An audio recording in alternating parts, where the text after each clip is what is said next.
Welcome to Recovery Recharged with me, Ellen Stewart, Pushy Broad from the Bronx. How does recovery work? How do you use the tools of recovery in everyday life? How do you help someone who is learning to overcome addictive behaviors? The Pushy Broad from the Bronx is here to talk about recovery in a language that we can all understand. Be prepared for real change by recharging the way you think, feel, and act. It's time for Recovery Recharged with Ellen Stewart, Pushy Broad from the Bronx on TransformationTalkRadio.com. Welcome, Transformation Talk Radio listeners. My name is Ellen Stewart, and I am the Pushy Broad from the Bronx. Welcome to my show, Recovery Recharged, with my one and only illustrious Dr. Pat. How you doing, Doc? I'm excited about this show because I think right now with Dr. Genie Burnett, what we're going to be talking about is what many people are not really talking about now. It is one of the most, how should I say it, sweep it under the rug conversations. And yet we will probably have a good 1 or 2 years to really get the magnitude on it. But thanks to you and bringing on Dr. Genie, for sure, licensed clinical psychologist, certified eating disorder specialist, we're going to be talking about what is going on. And if you're wondering right now, and these are some of the questions we're bringing to the forefront, we're asking questions like, what is my new relationship with food? Do I even know that I have a new relationship with food? What about the quarantine and the 15, 20 pounds, that I'm just popping on right now? What does that mean? Is that something that's weighing heavily on me? And no pun intended. No pun intended. I knew you'd pick up on that one. But what do we need to understand? Because let's talk about how we can understand what's going on through our own personal stories. But also, we need to provide some people here listening with hope and solution. And Dr. Burnett, you're like me in a sense, your story, but I talk about the fact that my sister died on a hospital floor at about 400 to 450 pounds. We don't really. Wow. And so I understand what her journey was like with food. I understand what the guilt and shame was about that from my mother's death.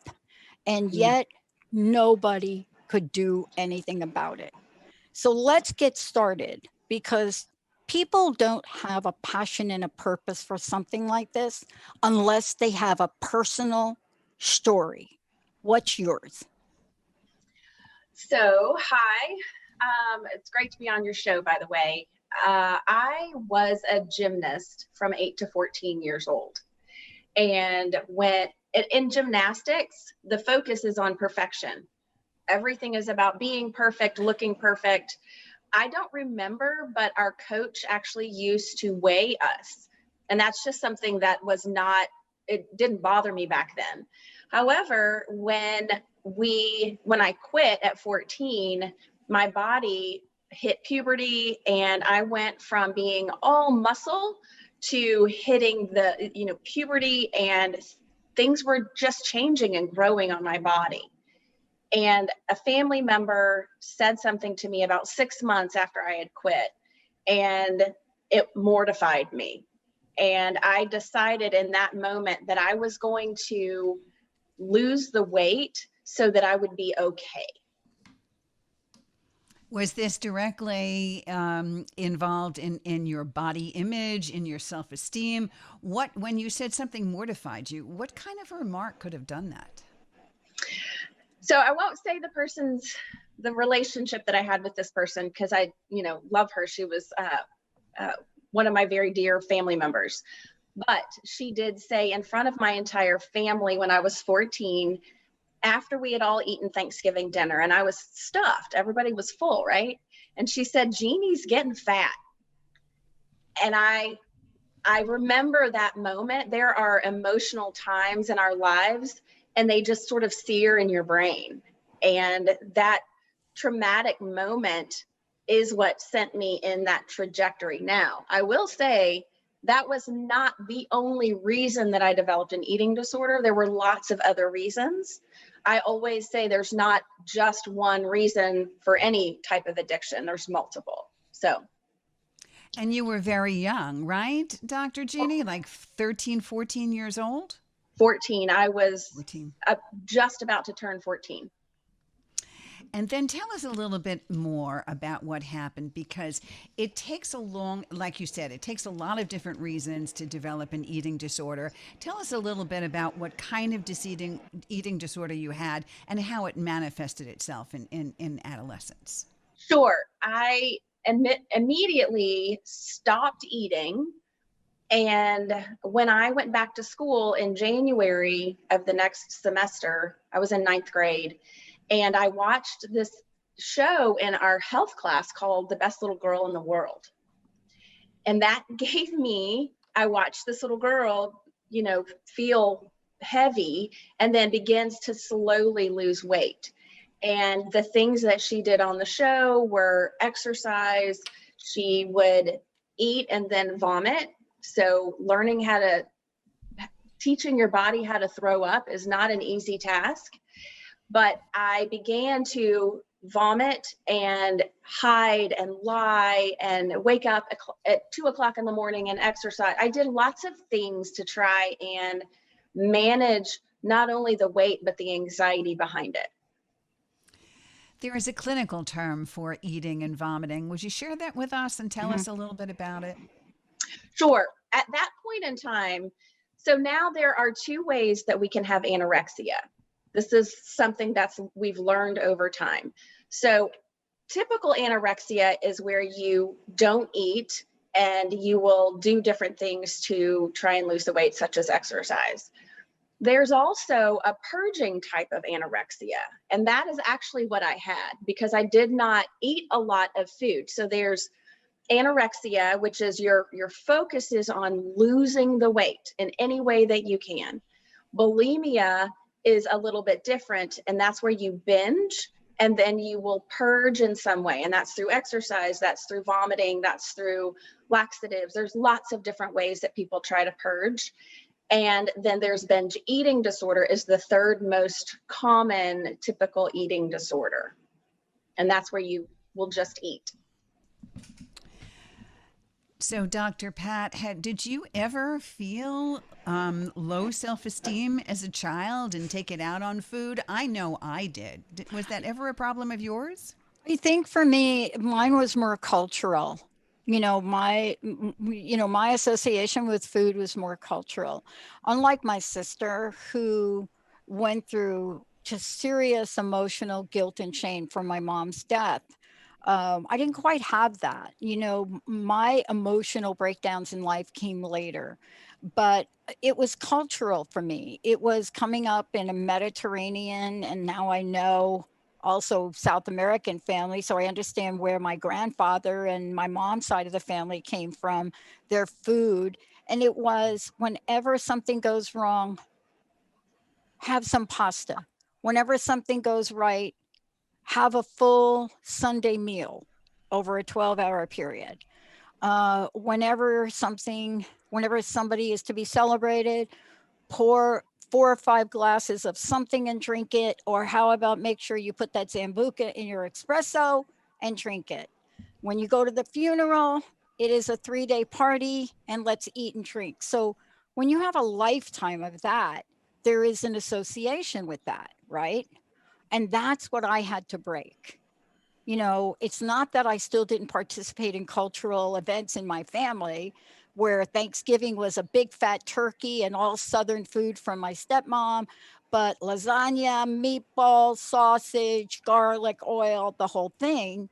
But what you learn is you don't have to eat till you explode. So for me, it was cultural. I think what I'm really struck by right now, and I'm watching myself on this, the impact of what we're going through, where every part of our cultural history, every part of guilt and shame, every part of what Dr. Jeannie just talked about, this is the perfect storm right now for all of those things to come to the forefront.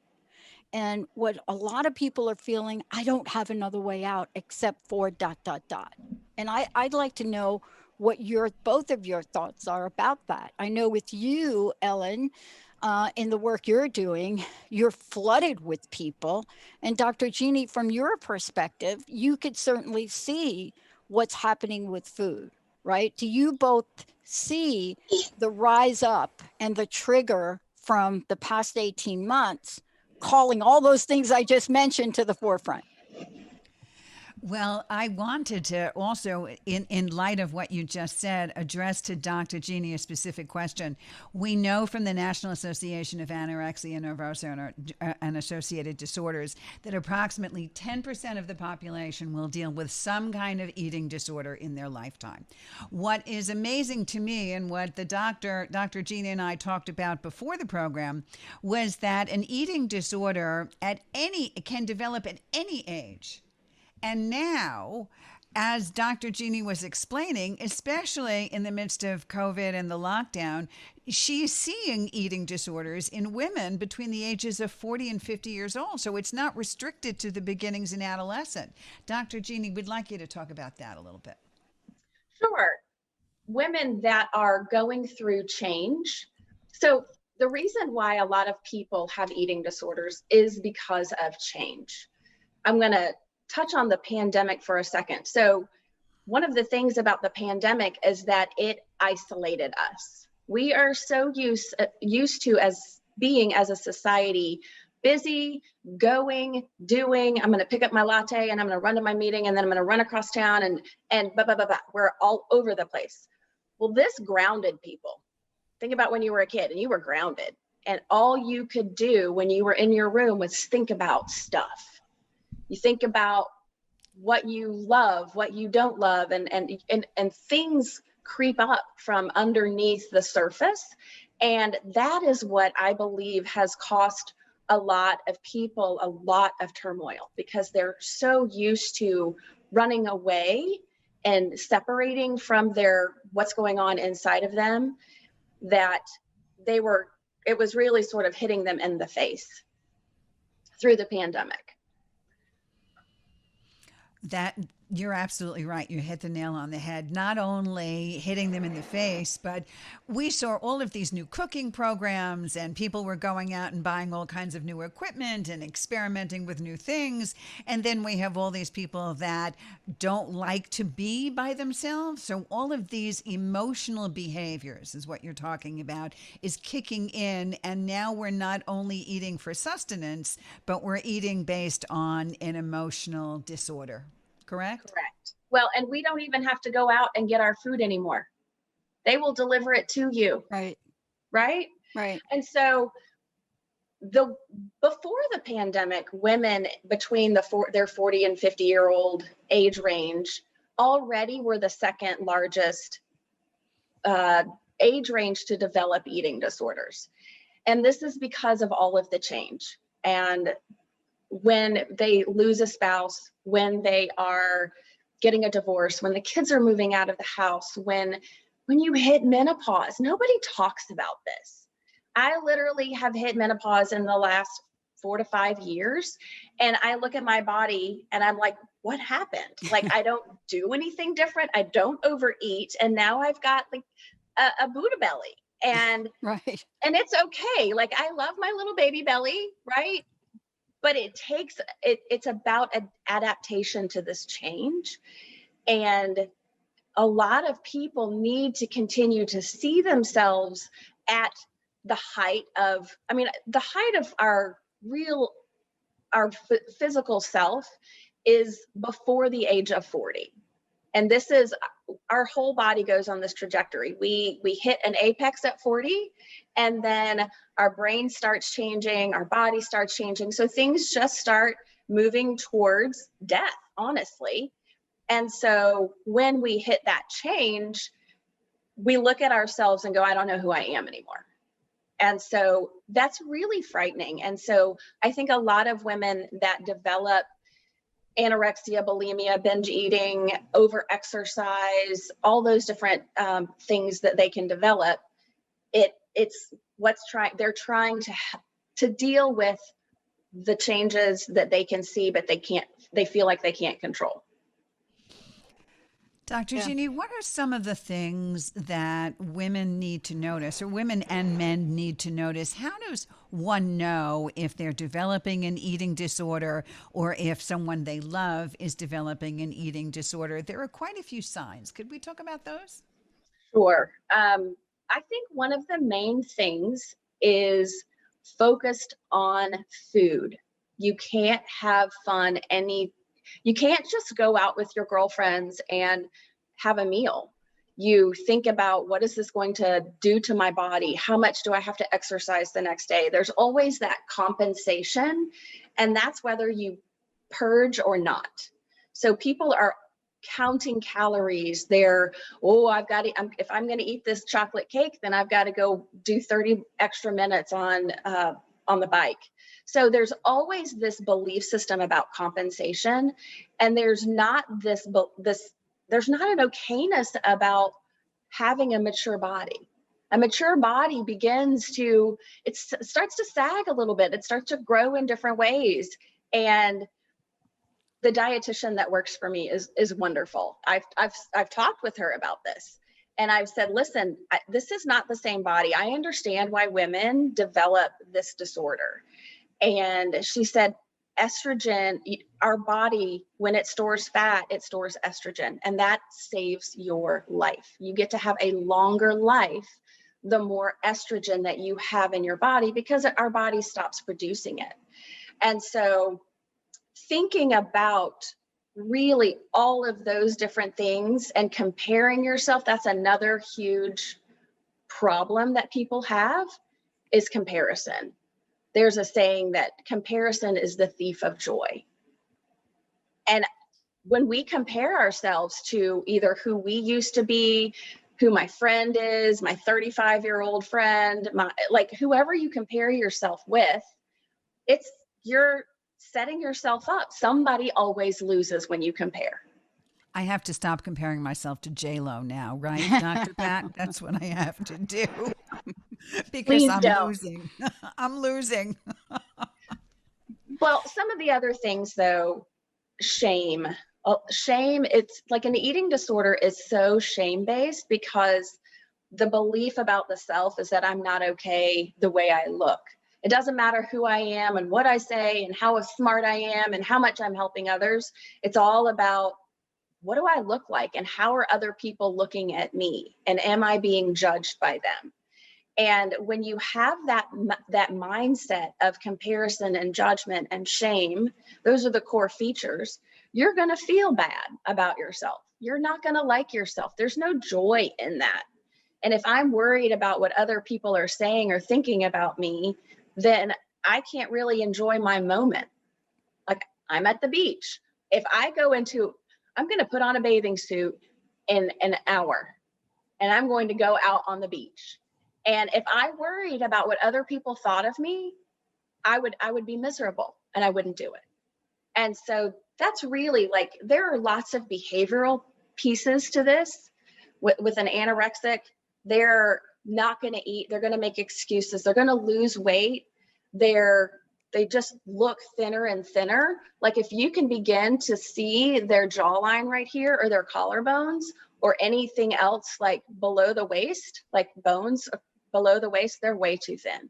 If you can feel someone's backbones when you hug them, they're too thin. You know, when you talk about, I'm sorry, Dr. Beck, go ahead.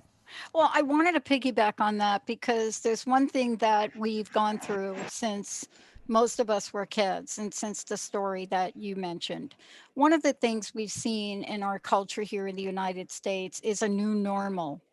And what I mean by that is, I grew up in a family where my dad would just be relentless, and my uncle on my sister's weight. And, now looking at the world we live in, my uncle wouldn't have had much room to pick on my sister, because there's a new norm now, So when we're talking about eating disorders, the societal view of who we are in acceptance has changed.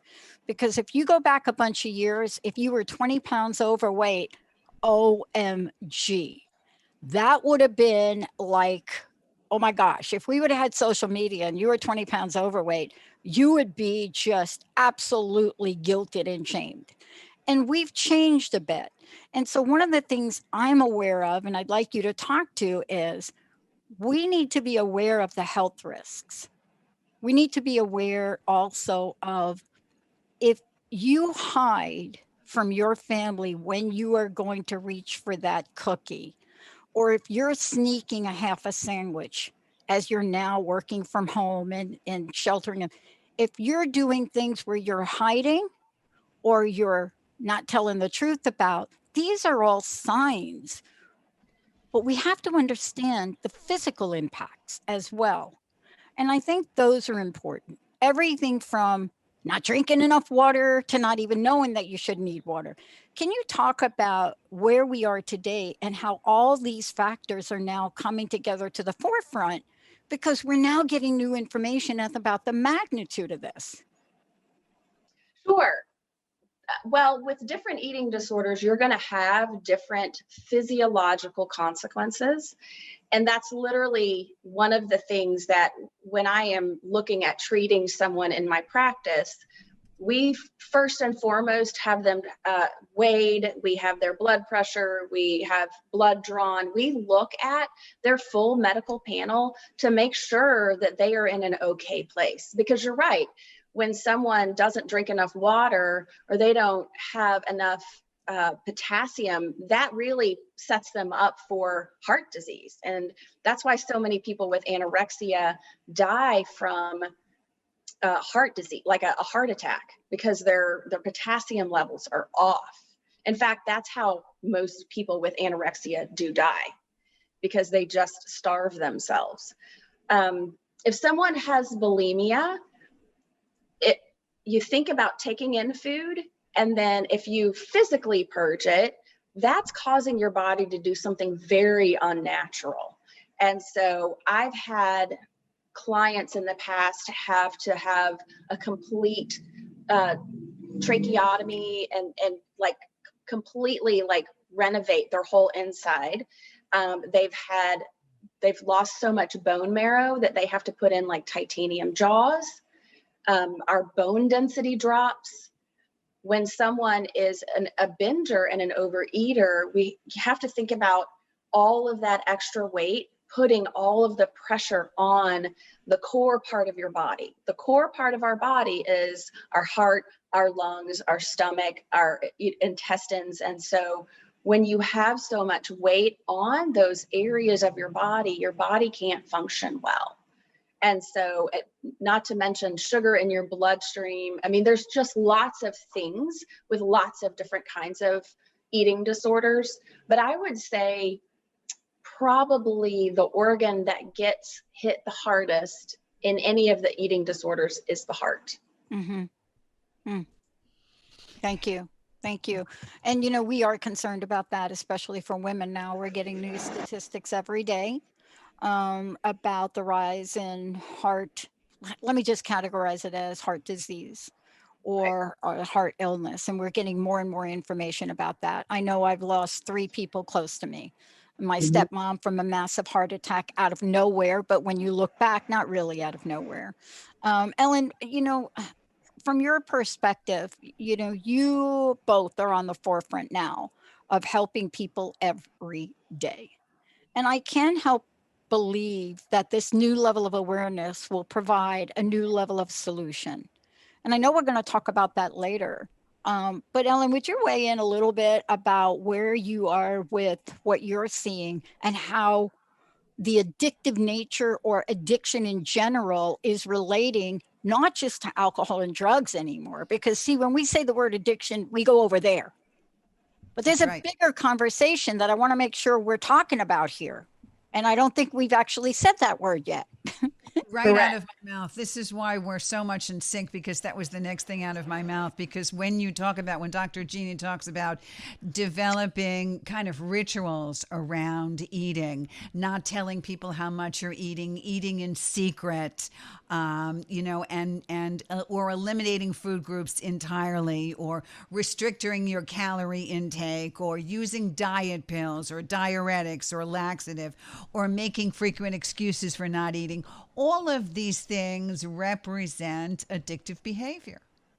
Not being able to cope emotionally and taking out that emotional trauma on whether or not you are regulating your food, just like we would be regulating our mood altering drug or drink. It is the same concept, which is why it's very, very popular for me to see cross addicted individuals that have a drinking problem and a binge eating disorder problem, people that have a drug problem like a cocaine problem and have an anorexic problem, because one seems to go with the other in terms of using something to escape the emotional pain. So absolutely, and which is exactly why I wanted Dr. Genie here, because it is not only the severe eating disorder that we're talking about. And I know that we're going to break soon, and when we come back after break, I want to talk to Dr. Genie about the compulsive overeating, the binge eating. So it may not be in its severity, but we don't want it to get there. So we want to be able to talk about what we can possibly do to take a look at the signs and be aware of what's going on and take some practical steps to get help. Before we go to break, I want everybody to know how they find out about you, Ellen, and also how they find out about you, Dr. Genie. So why don't we give folks more information? And again, when we come back, we'll do that. Tell everybody, Ellen, about you, how they can connect with you. The Pushy Broad from the Bronx. You can find me at 800-889-1757 or pushybroadfromthebronx.com. And I am still doing a free 30-minute COVID-19 stress session. And because until this thing is gone, I'm going to give you the help you need, no matter what you want to talk to me about. 800-889-1757. And Dr. Genie, how can they get in touch with you? Sure. It's Manna Fund, MANNA fund.org. That is the nonprofit. And Manna Treatment, mannatreatment.com is also underneath that umbrella. And our phone number is 770-495-9775, 770-495-9775. Awesome. We're going to take a short break, everyone. And here's what I want to say. For those of you out there that are listening and you have questions, the show is always a live call-in show. Also, we're taking your messages on Facebook, 1-800-930-2819. Even if you don't have a question for yourself, one of the questions that comes up so often is, I'm watching my ... and I see them doing some of the things that you all are talking about today. What do I do? Do I tell them to stop? Do I not say anything? What do I do? Everybody, we're going to take a short break. We'll be right back.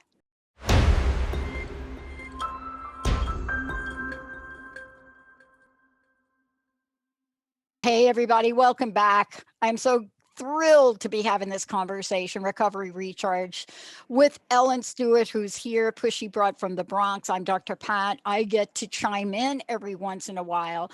Today, this is about improve your relationship with food with Dr. Genie Burnett joining us here today. Before we get rolling, I got to stop for a minute and one more time ask each of you to let folks know, because we're going to get rolling here, talk about some stuff now.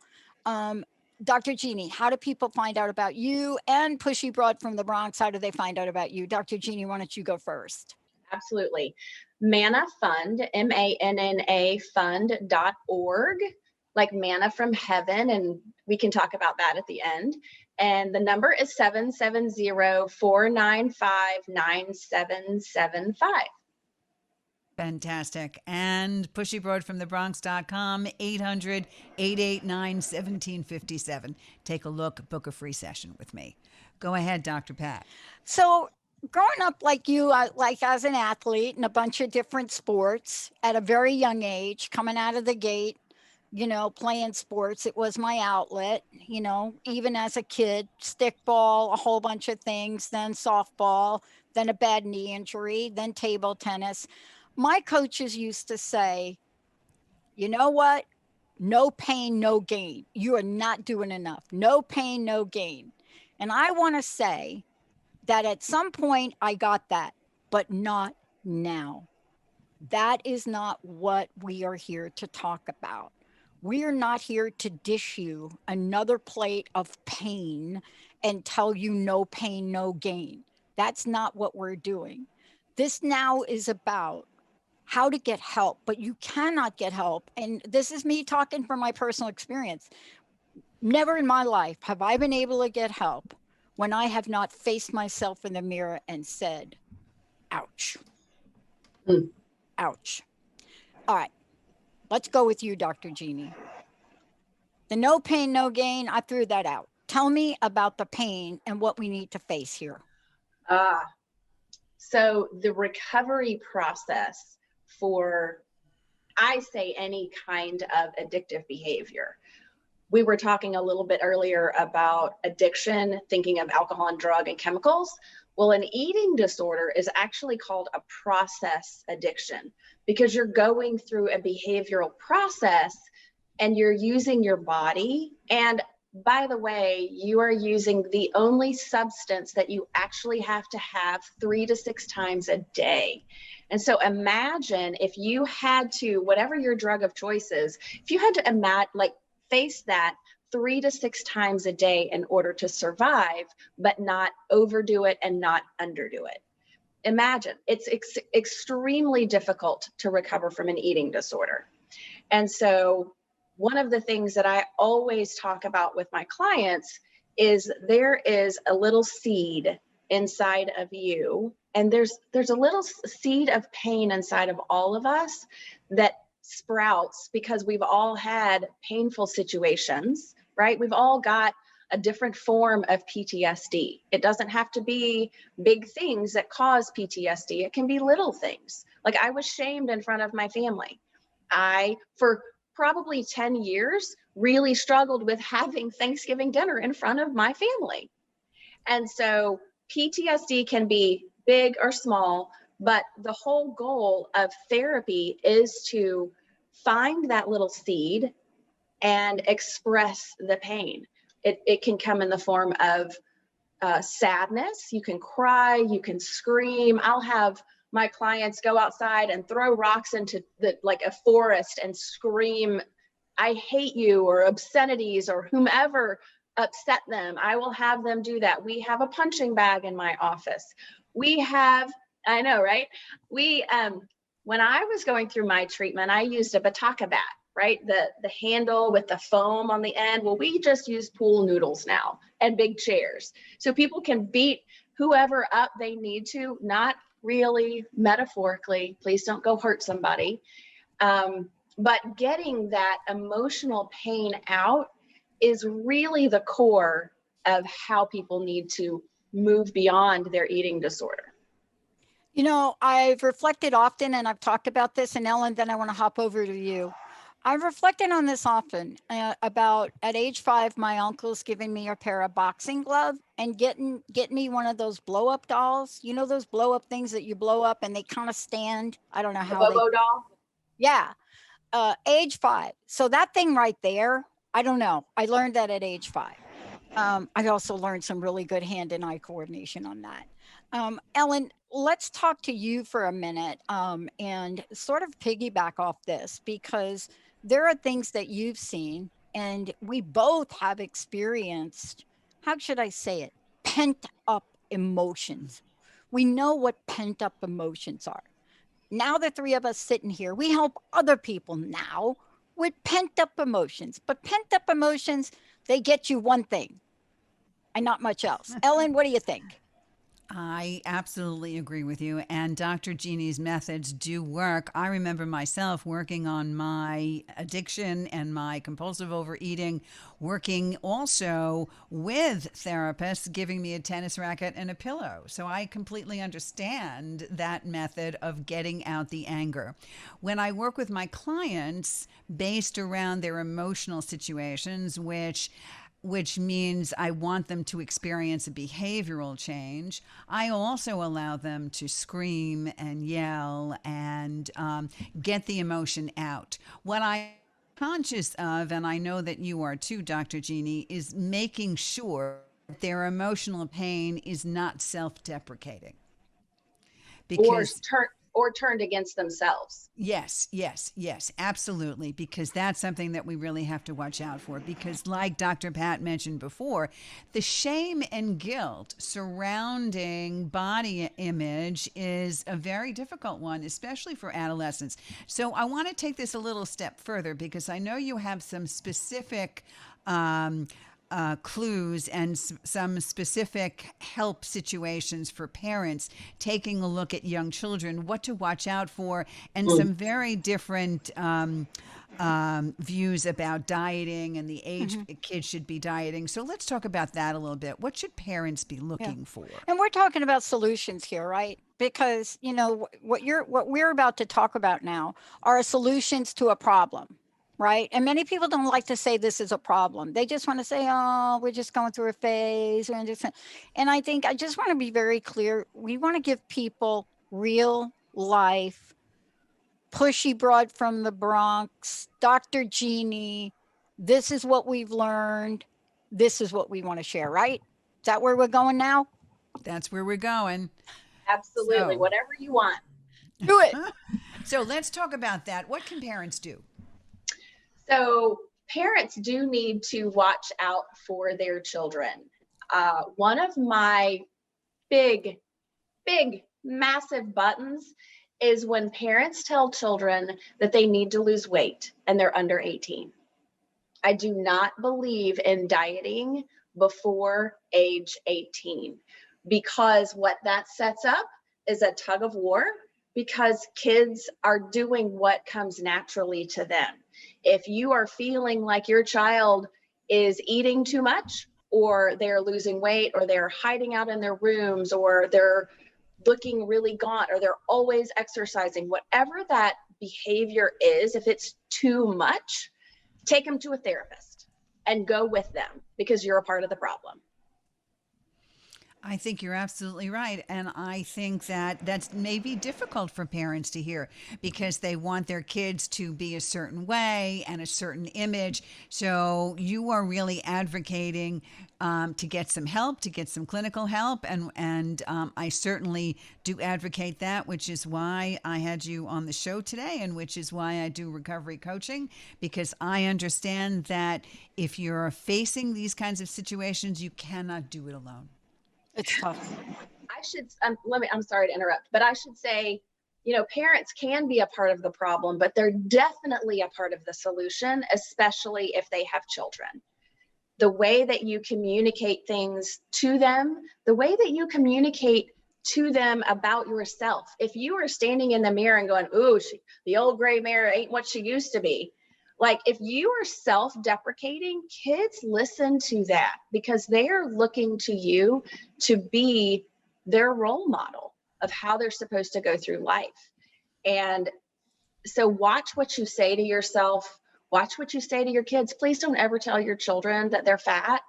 I have doctors that I have to go to and say, you have helped create an eating disorder in this child that I am having to fix.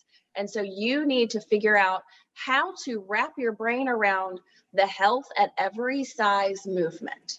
There is a movement out there, HAES, health at every size. There can be people that are 5'5" and 200 pounds. And if they're physically completely normal, then that's where their body is supposed to be. Our bodies have a set point. And when we fight that, it causes huge problems for us. Yeah, and I think that what we're trying to talk about here is to bring something to the forefront, I believe, that we're not really talking about yet.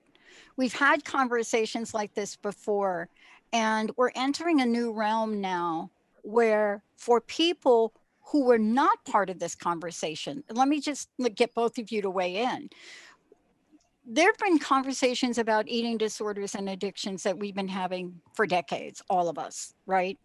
But we have a new audience now. We have the people also that we've been speaking with, right? They know, we've talked to them, we help them. There's a new audience now. If we watch the numbers and we believe the statistics in alcohol consumption past 600% purchase, if we read the information about the levels of eating disorder that we're just the tip we're knowing about, this may be a conversation that some people are hearing for the first time. What do you think of that? You're absolutely right. And I want them to know that just as we get a help for addiction treatment in alcohol and drug use, there is help for addiction treatment with eating disorders, whether it is a life-threatening disorder, which anorexia and bulimia are, make no mistake, or compulsive or binge eating disorder. There are people to talk to, and you have two of those people on your show today. So, Dr. Genie, talk a little bit about what you've done with Manna Treatment and what kinds of people you treat so that people know there is help out there.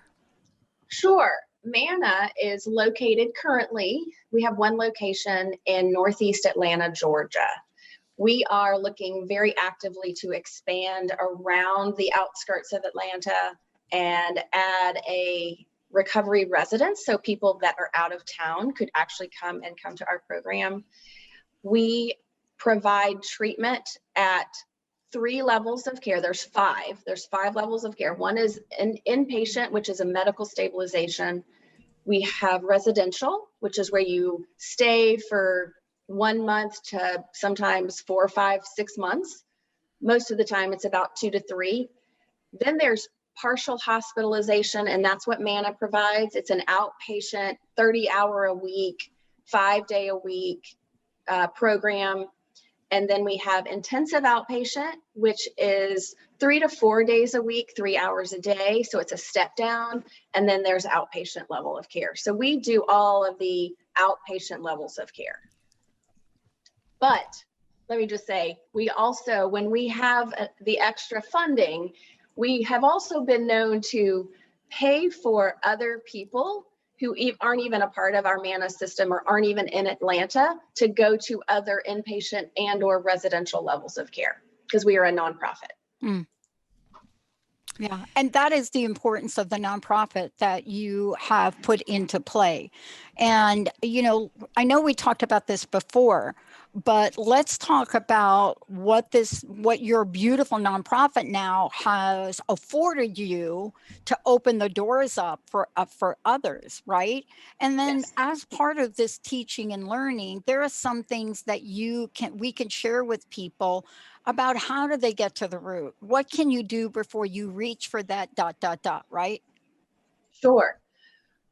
Well, can I do a little quick anatomy lesson? Can you see this?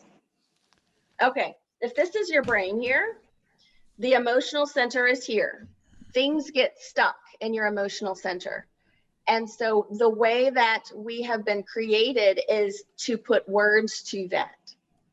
So any way that you can put words to the emotion that might be stuck inside of you, through communicating with another person, through prayer, through journaling, through painting. Maybe you don't have the right words, but you can express yourself through art.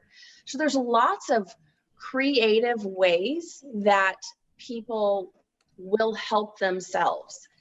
I used to have a client, and I love the story, and I tell it all the time. She is doing 100% well. She came in, she had trauma, she was anorexic, and then 3 years later, she didn't anymore. And she is able to eat and communicate, and she's doing marvelously. She took her child's crayons that you can write on the bathtub with, and she would literally map out a problem and do her own therapy. So there's lots of ways that, and once you get to the core, again, cry, scream. I mean, I think God gave us tears so that we can heal. And that's the way that we heal. And what you're saying, Dr. Genie, is that it's not okay to stuff it down and hold on to it. It is not okay if somebody is bullying you based on your size or your, or your weight. It is not okay to just ignore it completely. You have to face it, face the understanding that you have an emotional problem that is causing you to do this, and it is no reflection on who you are as a human being. And that's where it begins, that kind of awareness. And I know that when I do some coaching, we talk about the 4 big things. We talk about the awareness of the problem. We understand that there's something bothering us that we have to talk about. The verbalization of that, like you said, either cry or scream or paint it out or draw it out or talk to a support group, and then begin to learn all about it and process it, and then eventually move forward. So those are the most important things that we talk about. And understanding that because it is on your mind and because it may start from very young or it may start via COVID, please don't ignore it, right? That's your big message for today, right, Dr. Genie? Yes. And I want to talk to that subset of people that are probably listening that don't believe that it's okay to feel bad feelings, quote, bad feelings, sadness or anger or shame. And I just want to speak to them for a second and say, you have a right to have those feelings. You have a right to be a human being. You have the right to experience that pain, and now you can let it go so that you can heal. What do you think, Dr. Pat? We know the history of what happens when we don't bring the things in our life to the forefront. It is grounded in history and documentation on addiction that goes back an entire century. We've learned so much from psychology and sociology about what happens. We've learned from emotional intelligence. We've certainly learned from the people that have lost their lives, because we know that we're not just dealing with a piece of food or a drink. We're dealing with an entire psychological and emotional and social aspect of what haunts us. And if we don't get help to face what haunts us a piece at a time, it accumulates and it grows and it takes control of our lives. And today what we're talking about is giving people back their lives. That's what we're talking about here. Exactly. And understanding that these things can have very fatal consequences. So we cannot minimize everything that's going on here. And like Dr. Genie says, it is tough because we all have to eat to live. I can't imagine what it would be like. Can you imagine what it would be like if we needed alcohol to survive? And we had to have alcohol 3 to 6 times a day and try to regulate the amount that we can drink? It would be impossible to me. I would never be able to do it. But Dr. Genie, you are living proof that you went through a very debilitating eating disorder like anorexia and are now in recovery. So just talk to us a little bit about that positivity. Sure. I am one of the, I don't know if it's few, I don't know how many of us are actually out there, but I believe in full recovery from an eating disorder. When I went into an intensive program when I was 18 years old, and days later I walked out and I literally never on my own purged again.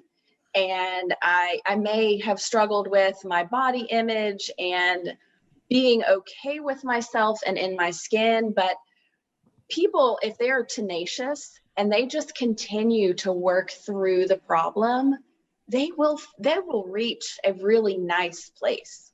I'm in a really nice place right now. And I love, like, I can't say that I love the extra 20, but it's okay. You know, that's why they make different sizes of clothes, right? Yeah. And so having the things that I can do, though, because of my recovery journey, and because I know, like, I love working with people with eating disorders because they are tough nuggets. They're hell bent, they have their feet in, and I'm like, I get that, but I know I used to be that way. That's why I can stand here face to face with you and tell you that I know what's going to happen and I know how you can get out of this. And I want to help you. And that's really, we love our people at Manna. Mm. Wow. Well, it is a wonderful place to go for treatment. And I would like you to tell people exactly where they can find you again. And if they want to make a donation to the foundation, how do they go about doing that? Absolutely. They can go do both at mannafund.org. And we have 3 different ways that we have our mission statement. We do research, we do treatment, and then we do education, such as I also have a podcast, which you and I talked about, Ellen, which is called Food, Faith, and Feelings. And you can find that on most places where you hear podcasts. And they can call 770-495-9775. Thank Wonderful. you. Thank you both. Ellen, how do people find out about you? And thank you both for all the work that you do in the world and all the work you do to save lives. Ellen, how do people find out about you? Thank you so much. PushyBroadFromTheBronx.com. And I want to thank Transformation Talk Radio and KKNW because people are calling and they are getting some help. 800-889-1757. Thank you so much, Dr. Pat and Transformation Talk Radio. And I want to thank everybody out there for being absolutely amazing. You know, as Dr. Genie and Ellen has said before, yep, we build resilience here. And you as listeners are the most. Thank you all for tuning us in and turning us on. We'll see you next time. You've been listening to Recovery Recharged with certified life and recovery coach Ellen Stewart, Pushy Broad from the Bronx. Don't miss your next opportunity to let me help you recharge your recovery, let go of your secrets, and change the way you think, feel, and act right here on TransformationTalkRadio.com.